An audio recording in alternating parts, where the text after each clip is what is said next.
ഒരാളെ വീട്ടിലേക്ക് പോവുകയാണ് നമ്മൾ. ആ വീട്ടിൽ ചെന്നപ്പോൾ ഒരു ഓല ഇട്ട് കുറച്ച് ഭാഗം ഓടിട്ട് ഓടൊക്കെ പൊട്ടിയിട്ട് മഴയൊക്കെ ഉള്ളിലേക്ക് വരാതിരിക്കാൻ വേണ്ടി ഒരു നീല ഷീറ്റ് മുകളിലിട്ടിട്ടുണ്ട്. ആ വീട്ടിൽ മാനസിക രോഗമുള്ള റോഡ് സൈഡിൽ തന്നെയാണ് ആ വീട്. മാനസിക രോഗമുള്ള ആ വീട്ടിലെ ഒരു ഉമ്മ ഉണ്ട്. അവരുടെ മകന് മാനസിക രോഗമാണ്. ഒരു മകൻ മിസ്സിംഗ് ആണ്, എവിടെയെന്ന് അറിയില്ല. അവർക്കൊരു മകളുണ്ടായിരുന്നു, ഇതേമാതിരി അസുഖം വന്നൊരു കുട്ടി. മരിച്ചിട്ട് 2-3 ദിവസം കഴിഞ്ഞിട്ടാണ് ആ കുട്ടി മരിച്ച് ആ ബോഡിയിൽ നിന്ന് സ്മെല്ല് പുറത്ത് വരൽ തുടങ്ങിയപ്പോഴാണ് അയൽവാസികളും നാട്ടുകാരും അറിയുന്നത്. ആ വീട്ടിലെല്ലാവരും മാനസിക പ്രശ്നമുള്ള ആളുകളാണ്.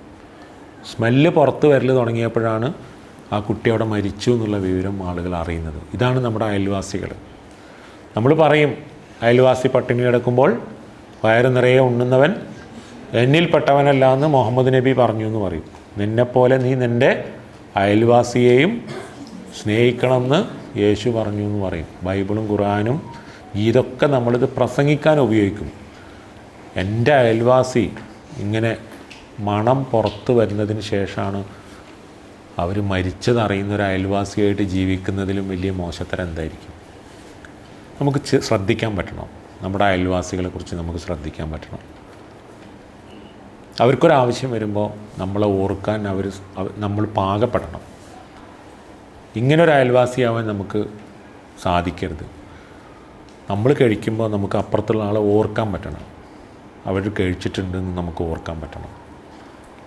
അത് നമ്മുടെ ക്ലാസ് മുറിയിലായാലും നമുക്കത് പറ്റണം. നമ്മൾ ഭക്ഷണം കഴിക്കുമ്പോൾ അപ്പുറത്തുള്ള കുട്ടികളുടെ പാത്രത്തിലൊക്കെ ഉണ്ടോ എന്ന് നോക്കണം. നമ്മുടെ അടുത്തൊരു കഷ്ണം മീൻ പൊരിച്ചത് അപ്പുറത്തെ പാത്രത്തിലിടാൻ നമ്മൾ ശ്രമിക്കണം.